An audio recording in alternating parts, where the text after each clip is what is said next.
ਹੁਣ ਆਪਾਂ ਨੂੰ 10-12 ਮਿੰਟ ਵਿੱਚ ਭਾਈ ਸੁਖਵਿੰਦਰ ਸਿੰਘ ਜੀ ਗੁਰੂ ਚਰਨਾਂ ਨਾਲ ਜੋੜਨਗੇ ਤੇ ਉਹਨਾਂ ਤੋਂ ਬਾਅਦ ਭਾਈ ਬਲਜੀਤ ਸਿੰਘ ਜੀ ਚੰਡੀਗੜ੍ਹ ਵਾਲੇ ਜੋ ਆਪਣੇ ਇਸ ਸਥਾਨ ਤੇ ਪਹਿਲੀ ਵਾਰ ਆਏ ਨੇ, ਬਾਬਾ ਜੀ ਨਾਲ ਬਹੁਤ ਸਨੇਹ ਪ੍ਰੇਮ ਰੱਖਦੇ ਨੇ ਤੇ बहुत अच्छे विद्वान गवैये ने जिन्हों ने स्कूल दे विचों कॉलेज दे विचों विद्या हासिल करके ते कीर्तन करते हैं, बहुत रस पिंडा कीर्तन करते हैं। वो आपां नूं गुरु चरणों नाल जोड़नगे भाई सुखविंदर सिंह जी तो बाद।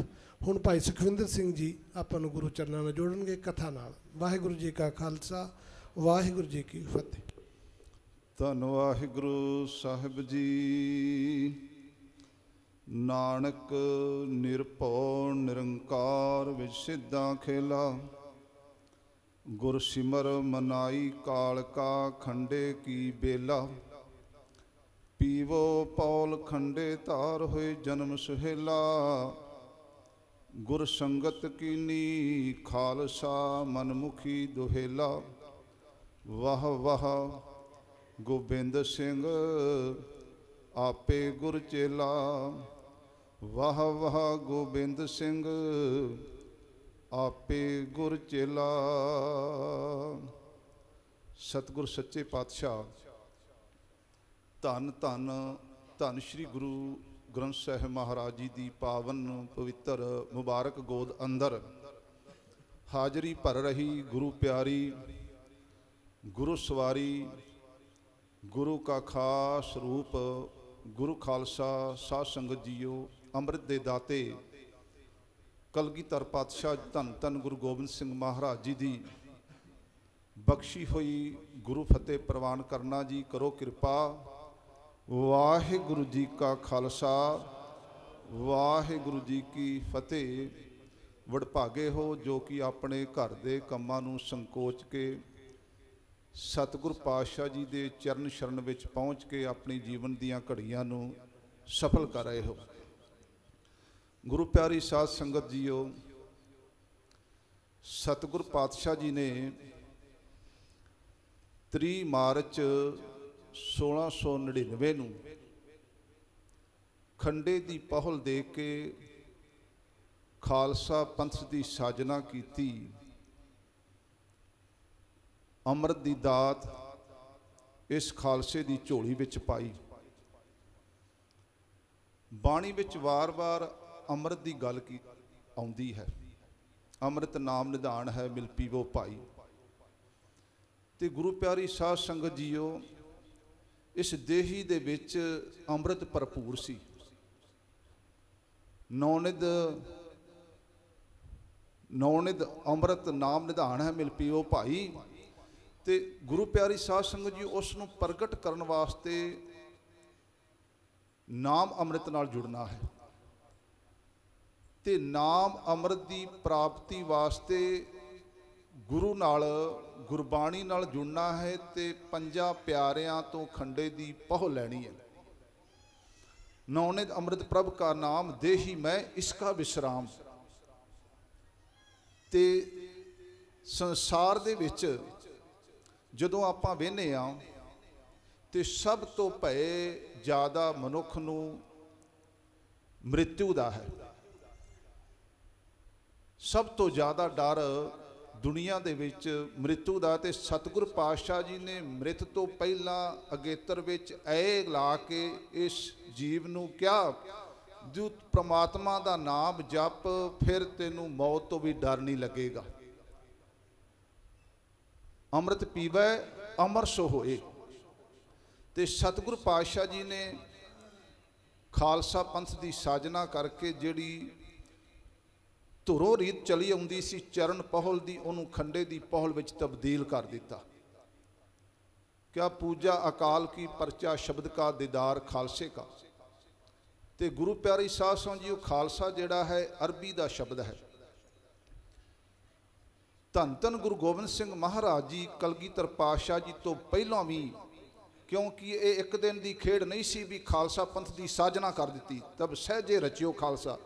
ये सहजे सहजे गुरु नानक महाराज जी तो आरंभ होया सी ते बाकी गुरु साहिबाना ने इस पूरा योगदान पाया क्योंकि गुरु नानक महाराज जी ने जदों पावन बाणी इकत्तर कीती ते ओदे अंदर भी भगत कबीर जी दी पावन बाणी अंदर आपां पढ़ने आ, कहो कबीर जन भए खालसे प्रेम भगत जिह जानी, जिन्हां ने प्रेमा भगती जान ली ओही पूरा खालसा है।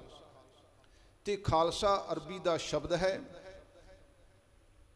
अकबर दे समय दीवान टोडर मल तो जदों जमीन की वंड कराई गई तो उहदे विच गुरु प्यारी साध संगत जी जो वंड की तो वह वंड ते विच अड्डो अड नां जिक्र आया है, प्रवती छछर बंजर ते एक जमीन सी राखवी ते उन्होंने कहा गया सी खालस, जिहदी सारी उपज सारी आमदन इनकम सारी बादशाह कोल जांदी सी, उहदा होर किसे विच लगाव नहीं सी, कोई उन्होंने पकड़ नहीं सी सकदा उस आमदन नूं। ते खालसा है जिहदा पूरा लगाव पूरा भरोसा गुरु परमेश्वर नाल है, एक अकाल पुरख नाल है। ते सतगुरु पातशाह जी ने जिथे खालसा पंथ की साजना की उत्थे गुरु के खालसे नूं खंडे की पहल दे के ते 5 ककारां दी रहमत की भी ये 5 ककार ने निशानी सिखी 5 हरफ है कहा हरगिज बाश ने 5 मुआफ, इन्हां विचों एक भी मुआफ नहीं भी 5 ककार बख्शिश कीते ते गुरु प्यारी साध संगत जी रहत बै दसी ते उहदां 5 ककारां दे जो सानू ककार बख्शिश कीते ने उन्हां दी रहत बैत की है ते उहदे ते जो समा रहिंदा दास थोड़ी विचार करेगा संखेप विच समय दे विच रहिंदियां। सब तो पहला सतगुरु पातशाह जी ने सानू केसां दी मोहर लगाई भी केश गुरु के मोहर है गुरु की ते आरंभ कर दिता सहजे रचियो खालसा गुरु नानक महाराज जी ने, क्योंकि भाई मरदाना जी ने जिन्होंने 50 साल तो ज़्यादा धन धन गुरु नानक महाराज जी का संग किया ते पुछया सी सतगुरु पातशाह जी तो भी गुरु नानक महाराज जी तो भाई मरदाना जी ने संगतां नूं लुकाई नूं संसार नूं आप उपदेश बख्शिश करदे हो कि मेरे वास्ते कोई उपदेश बख्शिश करो। तो सतगुरु पातशाह जी ने कहा सी तुसी उपदेश कमा रहे हो पर तुसा मंगिया है तो सुनो, पहला तो केस रखने ने, दूसरा अमृत वेले की संभाल करनी है, फिर साध संगत की गुरु के प्यारियां की संतां की भगतां की सेवा करनी है। ये 3 रहतां दसियां सतगुरु पातशाह जी ने उपदेश बख्शिश कीते ते जो गुरु पीर उपदेश बख्शिश करते हैं केवल ते केवल एक मनुख मात्र वास्ते नहीं होंगे, परथाए साखी महापुरख बोलते सांझी सगल जहाने ते नाल ही आपां गुरु प्यारी साध संगत जी किधरे भुल ना जाइए। इसे करके धन धन कलगीधर पातशाह जी ने जिथे आनंदपुर साहब की पावन धरती ते सतगुरु पातशाह जी ने खंडे की पहल दी, खालसा पंथ की साजना की, उसका नाम ही श्री केसगढ़ साहिब रख दिता। तो जदों आपां अरदास करने आ बाणी पढ़ने आ संध्या नूं सवेरे जदों भी अरदास करने आ अरदास दे विच भी केसां दा 2 वारी जिक्र आउंदा है। जिन्ना सिंघां सिंघणियां धर्म है शीश दिते बंद बंद कटाए खोपरियां लुहाइयां चरखड़ियां ते चढ़े आरियां नाल चिराए गए गुरुद्वारियां दी सेवा लई कुर्बानियां कीतियां धर्म नहीं हारिया सिੱਖੀ केसां सवासां नाल निभाई तिन्हां दी कमाई दा ध्यान करके बोलना जी वाहिगुरु वाहिगुरु। तो फिर सतगुरु पातशाह जी ने अरदास दे विच फिर जिक्र किया बख्शना जी सिखां नूं सिੱਖੀ दान केस दान, वार वार भी ये खालसा मेरा भुल ना जाए। तो गुरु प्यारी साध संगत जी केस गुरु की मोहर ने ते पीर बुद्धू शाह ने भी जदों सतगुरु पातशाह जी दे भंगाणी दे युद्ध तो बाद दर्शन दीदारे करन वास्ते आग्या मंगी भी घर जाना है तो हुण जंग युद्ध विच जित होई है तो संध्या दा समा सी, सतगुरु पातशाह जी तो आग्या मंगी भी मैनूं घर जाण दिओ छुट्टी दिओ, सवेरे संगतां दे विचों दूरों ही दर्शन करके चला जावांगा, किरपा करो मेरे ते। क्योंकि पीर बुद्धू शाह ने भंगाणी दे युद्ध विच 2 अपने सुपुत्र वार दिते सन, शहीद करा दिते सन, शहादत दा जाम पीता सी उन्होंने। ਤੇ ਗੁਰੂ ਪਿਆਰੀ ਸਾਧ ਸੰਗਤ ਜੀ ਹੁਣ ਆਗਿਆ ਮੰਗੀ ਤੇ ਜਦੋਂ ਵਾਪਸ ਜਾਣ ਲੱਗਾ ਤੇ ਸਤਿਗੁਰ ਪਾਤਸ਼ਾਹ ਜੀ ਕੇਸਾਂ ਤੇ ਕੰਘਾ ਕਰ ਰਹੇ ਸਨ। ਪੁੱਛਿਆ, ਪੀਰ ਬੁੱਧੂ ਸ਼ਾਹ ਕਿਸੇ ਚੀਜ਼ ਦੀ ਜ਼ਰੂਰਤ ਹੈ ਤੇ ਮੰਗ ਗੁਰੂ ਘਰੋਂ, ਗੁਰੂ ਨਾਨਕ ਦਾ ਘਰ ਤੇਰੀਆਂ ਝੋਲੀਆਂ ਭਰੇਗਾ। ਕਹਿਣ ਲੱਗਾ, ਸਤਿਗੁਰ ਪਾਤਸ਼ਾਹ ਜੀ ਜੇ ਤਰੁੱਠੇ ਹੋ ਤੇ ਕੇਸਾਂ ਸਮੇਤ ਮੈਨੂੰ ਕੰਘਾ ਦੇ ਦਿਓ। ਤੇ ਝੋਲੀ ਕਰਕੇ ਤੇ ਗੁਰੂ ਦੀ ਰਹਿਮਤ ਕੇਸਾਂ ਸਮੇਤ ਕੰਘਾ ਪ੍ਰਾਪਤ ਕੀਤਾ ਵੀ ਮੇਰੇ ਘਰ ਵਿੱਚ ਸਿੱਖੀ ਸਦਾ ਰਹਿ ਜਾਏ। ਗੁਰੂ ਪਿਆਰੀ ਸਾਧ ਸੰਗਤ ਜੀ, ਉਹ ਕੇਸਾਂ ਦੀ ਇੰਨੀ ਮਹਾਨਤਾ ਹੈ। ਪਰ ਗੁਰੂ ਪਿਆਰੀ ਸਾਧ ਸੰਗਤ ਜੀ, ਉਹ ਸਤਿਗੁਰ ਪਾਤਸ਼ਾਹ ਜੀ ਜਦੋਂ ਨੰਦੇੜ ਦੀ ਧਰਤੀ ਤੇ ਜੋਤੀ ਜੋਤ ਸਮਾਉਣ ਲੱਗੇ, ਜਦੋਂ ਸਤਿਗੁਰ ਪਾਤਸ਼ਾਹ ਜੀ ਸਾਨੂੰ ਗੁਰੂ ਗ੍ਰੰਥ ਸਾਹਿਬ ਮਹਾਰਾਜ ਦੇ ਲੜ ਲਾਇਆ ਤੇ ਗੁਰੂ ਕੇ ਸਿੱਖਾਂ ਨੇ ਇੱਕ ਸਵਾਲ ਕੀਤਾ ਸੀ, ਸਤਿਗੁਰ ਪਾਤਸ਼ਾਹ ਜੀ ਤੁਸੀਂ ਸਾਨੂੰ ਲੜ ਤੇ ਲਾ ਚੱਲਿਓ ਗੁਰੂ ਗ੍ਰੰਥ ਸਾਹਿਬ ਮਹਾਰਾਜ ਦੇ, ਪਰ ਜੇ ਸਾਨੂੰ ਕੋਈ ਸਮਾਜਿਕ, ਕੋਈ ਰਾਜਨੀਤਿਕ, ਕੋਈ ਧਰਮ ਦਾ ਕਾਰਜ ਪੁੱਛਣਾ ਪਿਆ ਤੇ ਕਿੱਥੋਂ ਪੁੱਛਾਂਗੇ? ਤੇ ਸਤਿਗੁਰੂ ਪਾਤਸ਼ਾਹ ਜੀ ਕਿਹਾ, ਬਾਣੀ ਪੜ੍ਹਿਆ ਜੀ, ਗੁਰਬਾਣੀ ਦੇ ਵਿੱਚੋਂ ਹੀ ਹਰੇਕ ਸਵਾਲ ਦਾ ਜਵਾਬ ਤੁਹਾਨੂੰ ਮਿਲ ਜਾਏਗਾ। ਪਰ ਗੁਰੂ ਕਿਸੇ ਕਹਿਣ ਲੱਗੇ, ਪਰ ਸਾਨੂੰ ਜੇ ਇੱਛਾ ਹੋਈ ਵੀ ਤਨ ਦੇ ਦਰਸ਼ਨ ਕਰਨੇ ਨੇ ਤੁਹਾਡੇ, ਜਿਨ੍ਹਾਂ ਵਿੱਚੋਂ ਪਾਵਨ ਉਪਦੇਸ਼ ਦਿੰਦੇ ਹੋ, ਜੇ ਮਨ ਵਿੱਚ ਇਹ ਤਮੰਨਾ ਹੋਈ ਤੇ ਫਿਰ ਕੀ ਕਰਾਂਗੇ? ਫਿਰ ਸਤਿਗੁਰ ਬੜੀ ਗੰਭੀਰਤਾ ਵਿੱਚ ਹੋ ਕੇ ਕਹਿਣ ਲੱਗੇ, ਜਿਨ੍ਹਾਂ ਗੁਰੂ ਕੇ ਪਿਆਰਿਆਂ ਨੇ ਖੰਡੇ ਦੀ ਪਹੁਲ ਛਕੀ ਹੋਵੇ, ਅੰਮ੍ਰਿਤ ਦੀ ਦਾਤ ਲਈ ਹੋਵੇ ਤੇ ਅੰਮ੍ਰਿਤ ਵੇਲੇ ਦੇ ਸੰਭਾਲੀ ਹੋਣ, ਅੰਮ੍ਰਿਤ ਵੇਲੇ ਉੱਠਦੇ ਹੋਣ, ਅੰਮ੍ਰਿਤ ਬਾਣੀ ਨਿਤਨੇਮ ਕਰਦੇ ਹੋਣ, ਪੰਜਾਂ ਕਕਾਰਾਂ ਦੇ ਧਾਰਨੀ ਹੋਣ, ਤੇ ਜਦੋਂ ਉਹਨਾਂ ਪੰਜਾਂ ਗੁਰੂ ਕੇ ਸਿੱਖਾਂ ਦੇ ਦਰਸ਼ਨ ਦੀਦਾਰੇ ਕਰੋਗੇ ਤੇ ਸਮਝ ਲੈਣਾ ਗੁਰੂ ਗੋਬਿੰਦ ਸਿੰਘ ਮਹਾਰਾਜ ਦੇ ਦਰਸ਼ਨ ਦੀਦਾਰੇ ਹੋ ਰਹੇ ਨੇ। ਪਰ ਗੁਰੂ ਕੇ ਸਿੱਖਾਂ ਨੇ ਇੱਕ ਹੋਰ ਸਵਾਲ ਖੜਾ ਕਰ ਦਿੱਤਾ। ਕਹਿਣ ਲੱਗੇ, ਸਤਿਗੁਰ ਪਾਤਸ਼ਾਹ ਜੀ ਜੇ ਪੰਜ ਨਾਮ ਮਿਲਣ ਤੇ ਸਤਿਗੁਰ ਪਾਤਸ਼ਾਹ ਜੀ ਕਹਿਣ ਲੱਗੇ ਵੀ ਇੱਕ ਵੀ ਗੁਰੂ ਕਾ ਪਿਆਰਾ ਮਿਲ ਜਾਏ, ਪੰਜਾਂ ਕਕਾਰਾਂ ਦਾ ਧਾਰਨੀ, ਅੰਮ੍ਰਿਤ ਵੇਲੇ ਦਾ ਸੰਭਾਲ ਕਰਨ ਵਾਲਾ, ਪੰਜਾਂ ਬਾਣੀਆਂ ਦਾ ਨਿਤਨੇਮੀ, ਵਾਹਿਗੁਰੂ ਗੁਰਮੰਤਰ ਦਾ ਮੂਲ ਮੰਤਰ ਦਾ ਜਾਪ ਕਰਨ ਵਾਲਾ ਮਿਲ ਜਾਏ ਤੇ ਉਹਦੇ ਦਰਸ਼ਨ ਕਰ ਲੈਣੇ, ਸਮਝ ਲੈਣੇ ਸਾਡੇ ਦਰਸ਼ਨ ਹੋ ਗਏ ਨੇ। ਗੁਰੂ ਕੇ ਸਿੱਖਾਂ ਤੋਂ ਫਿਰ ਵੀ ਨਾਰਾ ਗਿਆ। ਕਹਿਣ ਲੱਗੇ ਵੀ ਜੀ ਇੱਕ ਵੀ ਨਾ ਮਿਲੇ ਫਿਰ ਕੀ ਕਰਾਂਗੇ, ਕਿਉਂਕਿ ਕਈ ਵਾਰੀ ਦੇਸ਼ਾਂ ਵਿਦੇਸ਼ਾਂ ਵਿੱਚ ਇੱਕ ਵੀ ਨਹੀਂ ਮਿਲਦਾ। ਤਾਂ ਸਤਿਗੁਰ ਪਾਤਸ਼ਾਹ ਜੀ ਕਹਿਣ ਲੱਗੇ, ਫਿਰ ਆਪ ਅੰਮ੍ਰਿਤ ਵੇਲੇ ਉੱਠ ਕੇ ਜਿਹੜਾ ਪੰਜਾਂ ਕਕਾਰਾਂ ਦਾ ਧਾਰਨੀ, ਪੰਜਾਂ ਬਾਣੀਆਂ ਦਾ ਨਿਤਨੇਮੀ ਗੁਰੂ ਕਾ ਸਿੱਖ ਆਪ ਜਦੋਂ ਬਾਣੀ ਪੜ੍ਹ ਕੇ ਤੇ ਸ਼ੀਸ਼ੇ ਦੇ ਵਿੱਚ ਦਰਸ਼ਨ ਕਰੇਗਾ ਤੇ ਸਮਝ ਲੈਣਾ ਮੇਰੇ ਦਰਸ਼ਨ ਹੋ ਗਏ ਨੇ। ਗੁਰੂ ਪਿਆਰੀ ਸਾਧ ਸੰਗਤ ਜੀਓ, ਗਿਆਨੀ ਸੰਤ ਸਿੰਘ ਜੀ ਮਸਕੀਨ ਲਿਖਦੇ ਨੇ ਵੀ ਜਦੋਂ ਬਗਦਾਦ ਦੀ ਧਰਤੀ ਤੇ ਗਏ, ਜਿੱਥੇ ਪੀਰ ਦਸਤਗੀਰ ਦੇ ਨਾਲ ਧੰਨ ਧੰਨ ਗੁਰੂ ਨਾਨਕ ਮਹਾਰਾਜ ਦੀ ਚਰਚਾ ਹੋਈ ਸੀ, 7 ਦਿਨ ਰਹੇ ਤੇ 22 ਰੋਡ 22 ਸੜਕ ਜਦੋਂ ਬਗਦਾਦ ਦੀ ਧਰਤੀ ਤੋਂ ਆ ਰਹੇ ਸਨ ਤੇ ਕੁਵੈਤ ਸ਼ਹਿਰ ਦੇ, ਕੁਵੈਤ ਕੰਟਰੀ ਦੇ ਵਿੱਚ ਇੱਕ ਕਸਬੇ ਦੇ ਵਿੱਚ ਜਦੋਂ ਸੜਕ ਤੋਂ ਜਾ ਰਹੇ ਸਨ, ਕਾਰ ਤੋਂ ਉਤਰ ਕੇ ਤੇ ਕਸਬੇ ਦੇ ਵਿੱਚ ਕੀ ਵੇਂਦੇ ਨੇ, ਇੱਕ ਬਜ਼ੁਰਗ ਬਾਬਾ ਵੇਖ ਕੇ ਬੜਾ ਦੌੜ ਕੇ ਭੱਜ ਕੇ ਆਇਆ ਤੇ ਆਉਂਦਿਆਂ ਸਾਰ ਉਹਨੇ ਗਿਆਨੀ ਸੰਤ ਸਿੰਘ ਮਸਕੀਨ ਦੇ ਪੈਰਾਂ ਦੇ ਵਿੱਚ, ਚਰਨਾਂ ਦੇ ਵਿੱਚ ਸਿਜਦਾ ਕਰਤਾ, ਮੱਥਾ ਟੇਕਤਾ।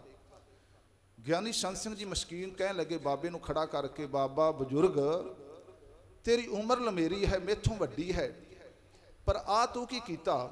ਮੇਰੇ ਚਰਨਾਂ ਦੇ ਵਿੱਚ ਸਿਜਦਾ ਕਰਤਾ, ਮੱਥਾ ਟੇਕਤਾ।